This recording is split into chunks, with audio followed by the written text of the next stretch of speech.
Test 1, 2, very good. Good afternoon, everybody. Good crowd on hand. Although it's like church, nobody likes sitting in front. That's okay.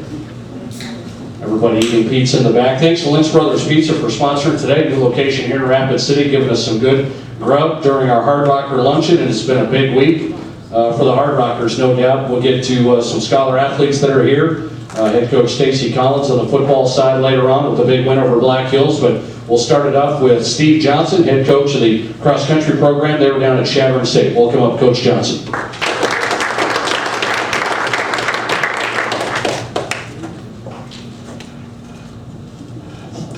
All right, thanks, Nate.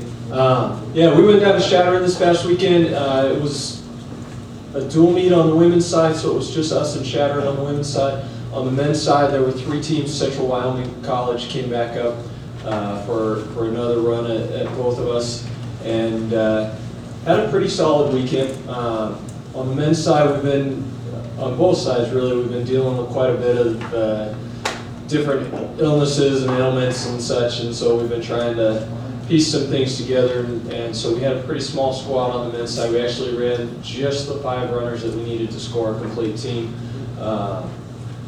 Our number 1 runner, Ashton Grissom, came out and put together a pretty solid race, considering he was one of those that was hit pretty hard late in the week, and wound up 4th overall for us. Had one of the faster times that we've run on that course, and I suspect if he had been fully healthy, would have been quite a bit faster. But he put together a nice race, and then what was really encouraging to see was that our 2-3 runners, Dale Brook and Jace Walker, who are both sophomores, came up and had a really good showing. Helped us to mix it up a little bit better with Shattern than we did the first time around, even. And unfortunately, we walked away with losses on both sides this weekend. But we did a much better job competing with the guys that we took. On the women's side, we had Adeline Stratmeyer as our number 1 again, and Addie actually surprised us a bit. We've known she's definitely a talented runner, and we were real excited to get her in here. Last 2 weeks ago when we were at home, Shattern went out and they went 1 through 4 on us. Which you can't beat 1 through 3, let alone 1 through 4. It just mathematically doesn't work. And Addie was sitting at just past the halfway point. She was sitting in 5th place. There were 4 Shattern girls ahead of her. And I was just talking to her before I came in, and she said she ran past Shattern's coach, and he's yelling at his number 4 girl who's right in front of her that she's only got 4 minutes of pain left, only 4 more minutes. And Addie says to herself, I can do that. So she goes and gets that one. She gets up toward the top of the hill and gets 2 more. And she ends up, she's basically sitting about 5 meters off of Shattern's number 1 runner. And through to the line, she lost by about 1.5 seconds. And so that was really good to see, because we know Shattern's a good team. They're top 10 in the region, and that's where we want to be. What was also kind of fun about that was that Shattern's number 1 came over to her afterwards, and first words out of her mouth, "You scared the hell out of us." So we're definitely moving in the right direction on the women's side. We unfortunately couldn't break up the rest of Shattern's top 5, but we were right on their heels. It was just a matter of a few seconds here and there, and we're definitely going in the right direction. Everybody has shown considerable improvement since we started fall camp 3 weeks ago. So we're going in the right direction. We've got a little bit of a break this weekend. We don't have a meet this weekend. And then next week we're going to split the squads up, and we're going to send the men to Martin Luther College in New Ulm, and the women are going to go to the GRIAC Invitational. Questions? All right, thanks. I'm going to go get some more pizza.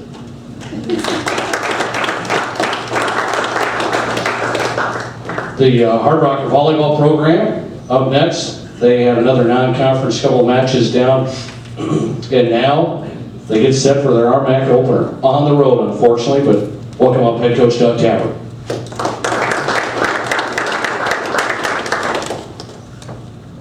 Thanks, I think everybody for coming out again today and joining us. Stacy, congratulations again on a really great weekend. So, and all your staff and your kids. So, wish we could have been here to see it, but our kids were following on the way home, and so congratulations on all that. So, we had kind of a tough weekend. Went to Upper Iowa tournament. First match against Minot State. They're not great. We didn't play real good either. Win the first set. It was the next two. We win the fourth one big. We got a lead late in the fifth. We're in pretty good shape, and we make a pretty kind of a dumb unforced error, and kind of turns it on us, and we end up dropping that one, which is pretty disappointing. The one that we should have got. Next few opponents were a little bit overmatched. St. Cloud State, I think they started 5 seniors and a junior. A little more physical than us, just a little more mature than us. Just kind of a tough matchup, and they got the better of us. Northern Michigan's huge. They are really big and really physical, and another tough matchup for us. So they took it to us pretty good. And then the last match was against Michigan Tech. It was another pretty big physical team out of the Kadlec. We get off to a pretty good start. We're playing a really tough first set. It's kind of nip and tuck. We get 3 really horrible calls down the stretch, and our kids keep fighting. We have, I think we fight off 2 or 3 set points that they have. End up winning the first one 28-26. So it felt really good about how we handled that, because it was a pretty tough weekend up to that point, and our kids kept fighting, and really proud of how they did that. And then it kind of turned on us after that. They're just a little bit too big and too physical for us, and so it wasn't a great weekend for us in terms of the competition. But there are a couple other things that were pretty fun, so I'll get to that in a second here. We're just kind of one of those teams right now. We kind of are what we are. We're not the biggest team out there, not the most physical team out there, and just not a real big margin for error. If we got all our kids playing well, we can be a handful to deal with. But we get 1 or 2 kids that are playing kind of average for them, and which happens. It's a little more challenging for us. So we're kind of walking a kind of a thin line in terms of being good and being kind of average. So we got to work through it, and we're really young, and we got to keep growing, and I think we'll do that. We head to Colorado this weekend. We've got Colorado School of Mines on Friday night. They were ranked 8th in the country last week. They dropped a couple matches to some nationally ranked teams over the weekend. So they're now down to 11th, I think. But they'll be a handful. They're really good. They're physical. They got a great setter. It'll be a challenge for us, and it's getting to be a tougher place to play there because they're getting more support. And then on Saturday we have Colorado Christian, and that'll be an interesting one for us. They got a new coach this fall, and it was a relatively late change. They've really drawn a lot of good talent the last 4 or 5 years with their previous coach, and he left kind of because of feeling sort of a lack of support, and they're kind of backing off a little bit in terms of how they're supporting the program. So we'll see how they handle that, and kind of where they are with the new coach, and kind of a change in leadership. They've had a pretty good season so far, so they'll propose some challenges. So they got some pretty good players from the last couple years, but we'll see how we do, and hopefully we'll deal with that pretty well. We went to Fayette, Iowa this weekend, and if you've ever been to Fayette, Iowa, it's a very small town, not much there other than the college, and we found out that you can't buy diesel in Fayette. Our bus drivers found out that there's nowhere to buy diesel fuel, so they had to go to the next town just to fuel the bus up.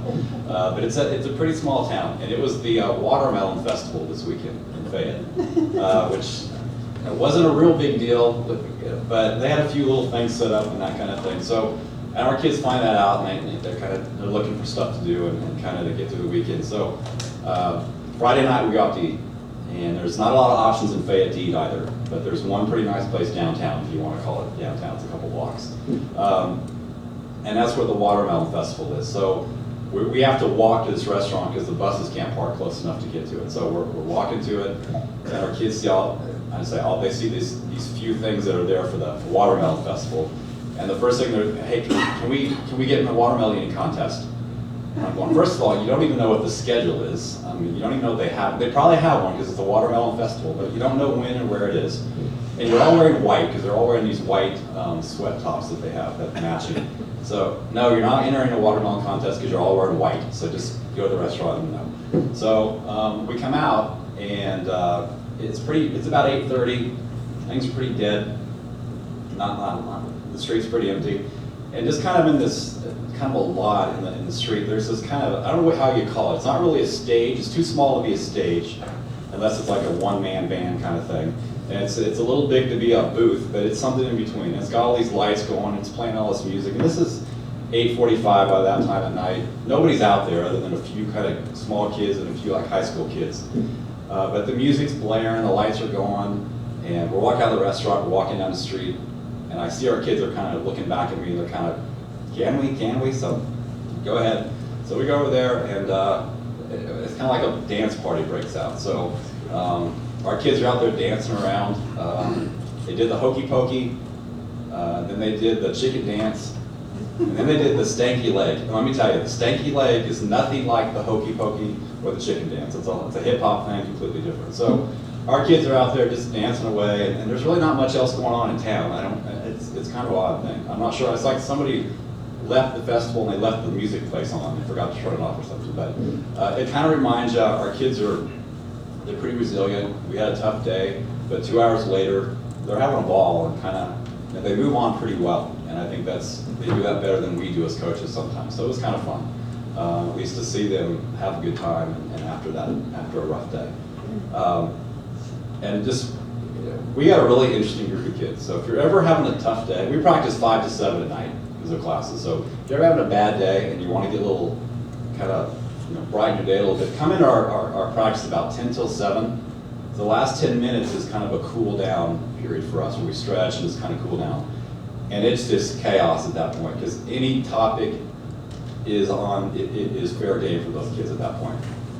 They'll say anything, they'll ask anything, it's whatever. So Monday's topic was, we take these long trips and it's a lot of bus time and we watch a lot of movies, kids watch a lot of movies and the movies they watch, if you're a female from age like 16 to 24, they're probably really good movies. If you're anybody else, they're horrible. But it's their option. So, but they've been asking me to, what kind of movies do I like and to bring one. And I was supposed to bring one last weekend and I didn't get it done. So it reminded me on Monday, hey, you got to bring a movie. You got to bring a movie for the trip. And they know I like old westerns and kind of like nostalgic stuff.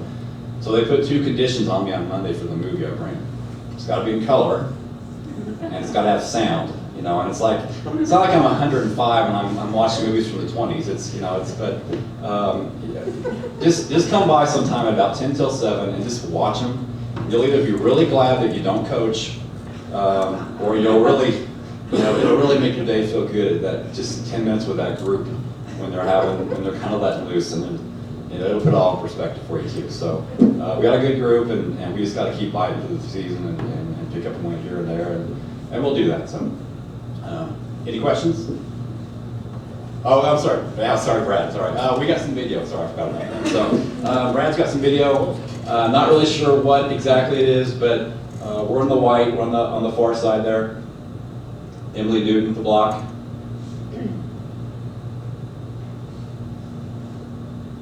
Emily Newton with the kill.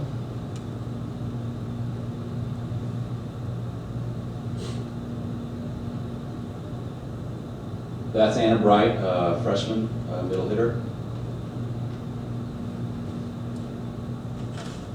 Now we're on the far side again.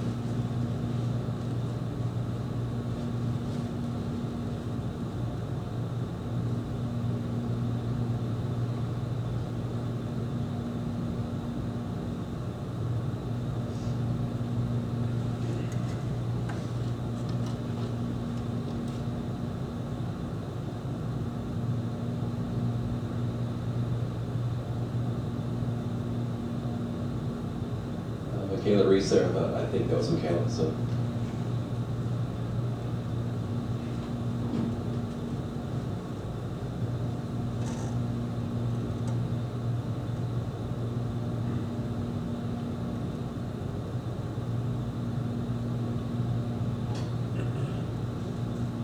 Emily again.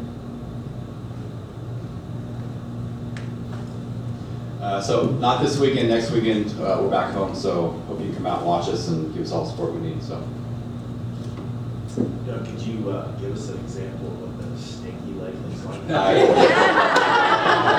I can't because I'm lucky they didn't pull me in because that's about the next step is they didn't come and grab me and make me do it. So I don't really know the stanky leg. That was a first for me, so no, I can't do that. Is that something you could work on for next time? Maybe I can bring someone in that can do it better than I can. So. All right, thank you. Thanks, Coach. I'll tell you what, on the road to volleyball, eventful. Fire alarms, stinky leg, watermelon festival. Now, it's RMAC conference play. Might not be quite as exciting outside of the court, but hopefully more exciting on the court. Coming up next, Hardrocker soccer coach. They were up in Billings for a tournament, played MSU Billings, played University of Mary, and I think made some good strides against Mary. Welcome up Jordan Kadlec.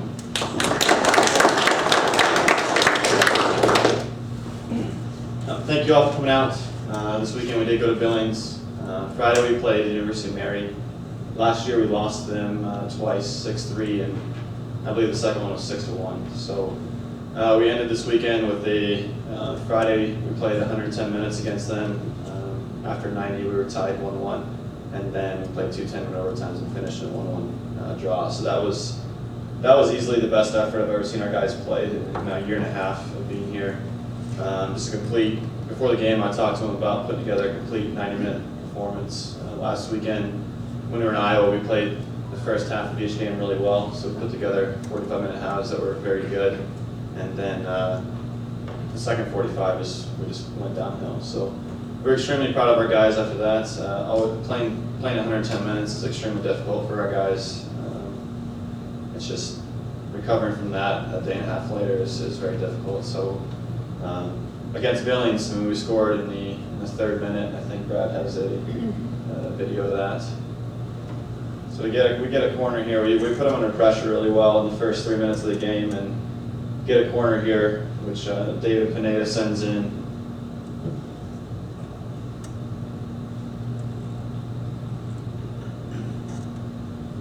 And Lars Scow finishes it. He's our center back there, so he does really well to get on the end of it and put us up 1-0 in the third minute. But then it also went downhill. I mean, 15 to 20 minutes later, we're down 3-1, and Coach Conniff and I are looking at each other like, what just happened? Luckily, we get into halftime, only at 3-1. We could have easily been down by a lot more. And I talked to the guys at halftime and told them that I can stand losing 3-1, but not in the manner in which we were doing it. And that was the effort that we were putting forth. This wasn't there compared to how it was on Friday. I mean, Friday was, like I said, it was an incredible performance from our guys. And then to go Sunday, it was night and day. And Coach Conniff and I were kind of at a loss of words with how to motivate them to put together another 45 minutes and see the game out. Unfortunately, they didn't respond well, and we ended up losing the game 5-1. So talked to the guys yesterday about just being more professional in everything we do and the way we approach games, the way we approach training. We just need to be a lot more professional. But I think if we play every game like we did on Friday against Mary, we're going to be a very good team if we can do that. It's just a matter of getting 11 to 15 guys put together that will do what we say, I guess, and put forth the effort. But just one of the things that Coach Conniff and I are making sure of, and this is a piece of advice I got from Coach Larson, is at the end of the season, make sure our guys know what our program is about. So that's what we're doing right now. It's a building process, and it's going to be a process for the next year to 2 years, maybe even 3, of just getting in guys that know what our program is trying to exemplify. So we have guys that are doing it. It's just not enough right now, and that's our challenge. That's what we're going to challenge our guys is finding those guys that are going to put forth the effort that we want. So Friday we open up the RMAC against Adams State. Opening the RMAC at home is going to be great. We have a lot of events planned. There's a tailgate at 4:30 out at Sioux Park, which a fraternity is putting together. We have the dance team coming, cheerleaders, someone singing the national anthem. So trying to make it a huge deal. Hopefully we get our first win of the season and open up the RMAC really well. So then on Sunday we play Fort Lewis, who is probably the most decorated team in the RMAC as far as soccer goes. They have I get an email from Coach Kennedy, and on his signature it says National Champions. It has like 10 years on there, so it's from that standpoint, it's intimidating, but try to have our guys respect them but not fear them, I guess is the best way to put it. So we're going to try to make our home field a bit of a fortress. It's a smaller field than we played on this weekend. I mean, Billings was 120 yards by 80, which is standard, but it's massive for a lot of college soccer fields, and ours is 110 by 65 and 30 yards. So making the field a lot smaller or skinnier width-wise is going to help our guys out with the way we defend. So hopefully we can put 2 games together and beat 2-0 in the RMAC coming out of this weekend. Any questions? Great. Thank you. Thanks, Coach. Again, Friday night they open up over at Sioux Park, and Sunday afternoon as well. Big win for the Hardrocker football program, as always, over Black Hill State. Welcome up head coach Stacy Collins.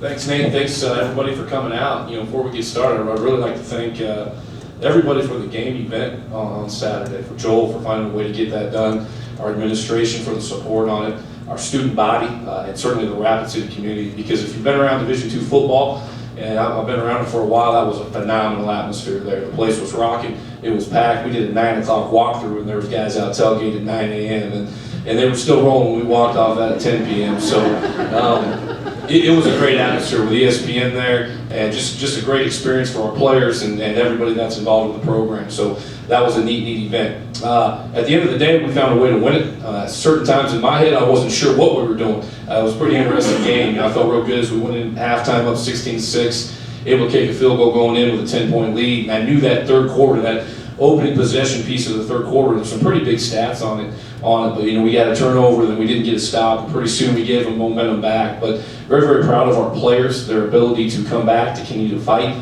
Fought through some injuries, fought through a lot of adversity. That's the type of team this is, and finding a way to win and bring the home state trophy back. Extremely happy for our seniors. That's a huge game for anybody, but for those seniors, the ability to bring that trophy back, to win on their home field, it was great. And really, at the end of the game, turnovers were the difference. We were +2. We caused 3 turnovers and only turned it over once. And if you look at our last 3 games with them, that's really what it came down to. So very excited for our assistant coaches and our players. You get a chance to talk to a couple of them here in just a minute. Players of the week, guy who was what we call the pickaxe player of the week, did it all, and Ben will be up here in a little bit, but he caught a couple big-time catches, had a touchdown, a big-time pump play for us. It's really bought into the role as what we call athlete. So Ben was our pickaxe player of the week. Our rocker of the week is a guy who kind of does something outside the box, and it was Zach Huber, wide receiver for us from Green River, Wyoming. And Zach's been a guy that just keeps plugging away and has some tremendous catches on Saturday night. Our offensive player was a freshman, Devin Nixon. He carried the ball 36 times and just did a tremendous job and grew up as he kept going through that game, and excited about Devin's future here. Our defensive player of the game is Cal Hudson, and Cal will be up here in just a minute too. He's absolutely dominated the inside. Sometimes you don't get a chance when you're watching the game to see what's really going on in the trenches, and he was in the backfield all night long, pressuring the quarterback, had a great game. Our special teams player of the game was Martin Rodriguez, our punter, and he really turned the field well for us a couple times. He had a 63-yard punt, a 55-yard punt. Our nut punter average, I think we're in the top 10 in the nation right now. I think he's top 10 in the nation with a 46-yard average too, so those are positive things. And our 2 scout team players of the week, Donnie Pilato, a quarterback from here in Rapid City Central, was our offensive scout team player of the week, and then Keemon Griffin, the defensive tackle for us from Colorado Springs. So we're ready to get a couple clips here from the game. Okay, this is Ben's touchdown catch here. Obviously, with his size, Ben being at 6'5", and people don't know him, he was a big-time hooper in high school. But if we can get a jump ball to Ben, we're going to do that. He does a great job. That's good coverage right there. He gets it at the high point. Really, at that point, we're playing basketball. Great job catching the touchdown with a little bit of attitude. But it's a great pitch and catch in this situation. And that was a big-time play. That's a 3rd down play. We got the PI call on it also. Later in the game, we had dropped a couple of picks earlier, so we were a little frustrated with that. But John Tyler makes a big-time play here on the 2-yard line with this interception. Had a couple short field situations, huge turnover. This is a tremendous catch. He dropped one earlier right in his hand, so I guess you got to make sure it's a little bit harder for him. But great job of getting the tip on it. and coming down with John's got great ball skills, and that was a big play. Another big stat I thought was our success in the red zone versus theirs, and at the end of the day, that's what it's about. It's all about points. Jake Sullivan came in again at the end of the game. I thought Jake did a tremendous job. Does a great job here on a third down and making people miss, shows his athletic ability. And did a great job of handling a situation. That's not easy when you come in, you're down, a lot going on, a big game, but that's the type of competitor that Jake is, and very pleased with what he's done for us in this part of the season.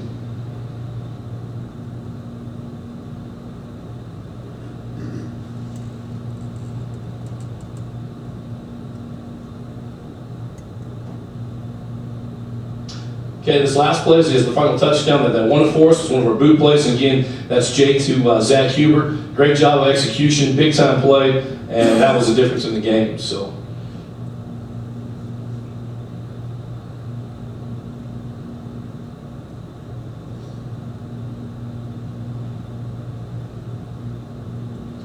what questions can I answer for you about Black Hills State or Wisconsin River Falls before I get these guys up here?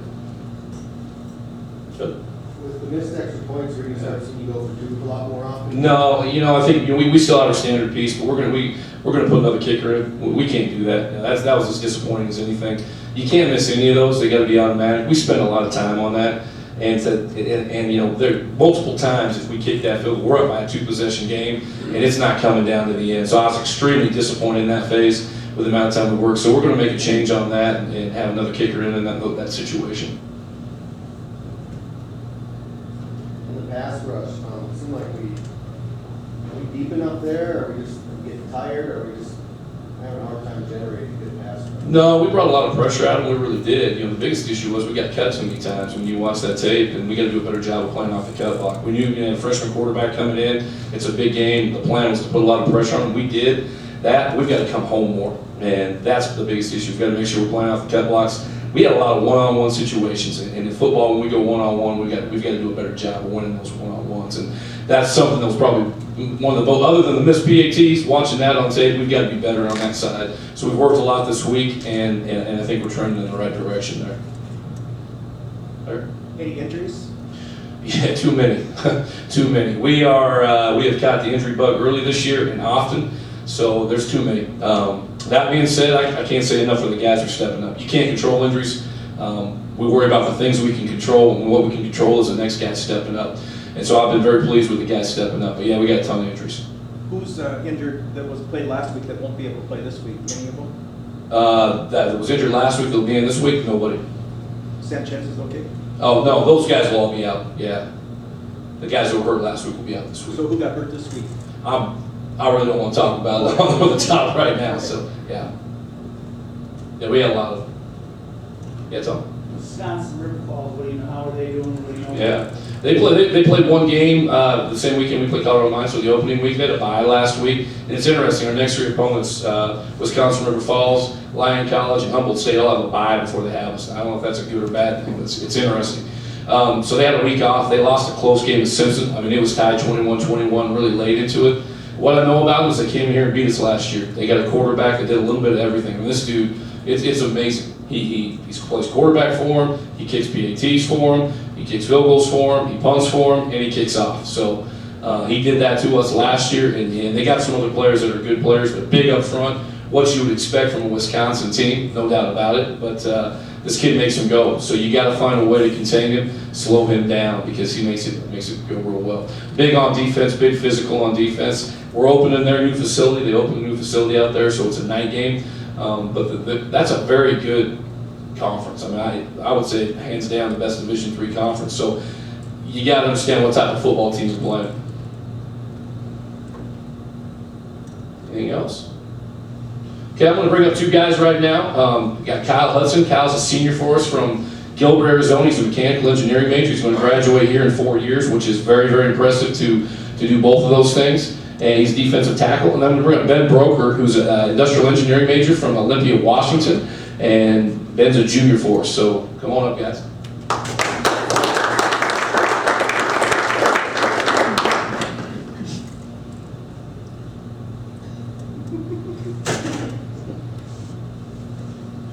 All right, are there any questions?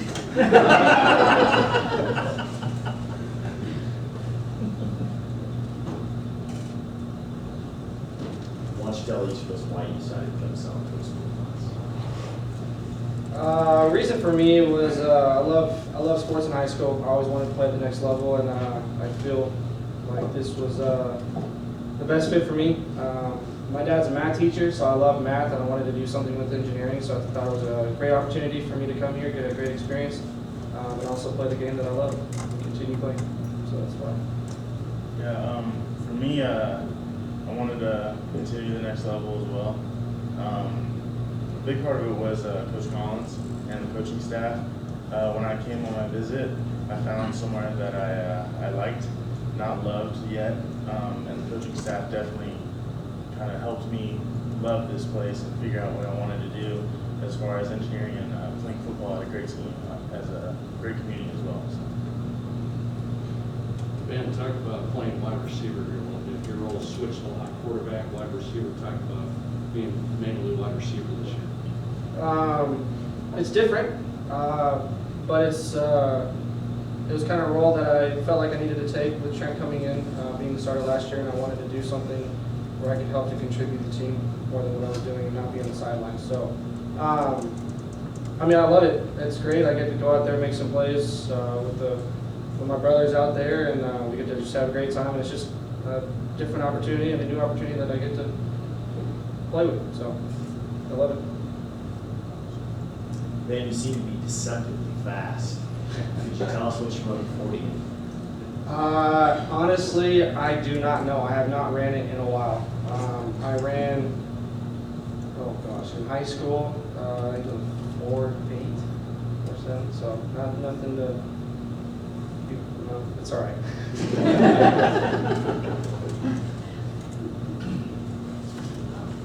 So, is it Kyle? Yes, ma'am. And you graduated in 4 years? Yes, ma'am. Did you bring any credits with you, or?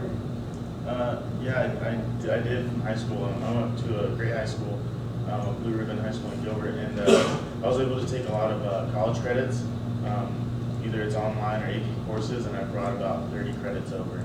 And those were primarily elective credits, but I got calc done, I got physics finished, I took chemistry, and all those helped me quite a bit. If I didn't have those, I'd probably be graduating about 4.5 to 5. So. Man, what did you say to that PH guy who got that touchdown pass? If I could say over press, I would. But no, I was just excited. I just got up and honestly kind of just stared her down a little bit. I was just in the moment of the game and I'm ready to go. Any other questions for the Scholar athletes? Thanks, guys.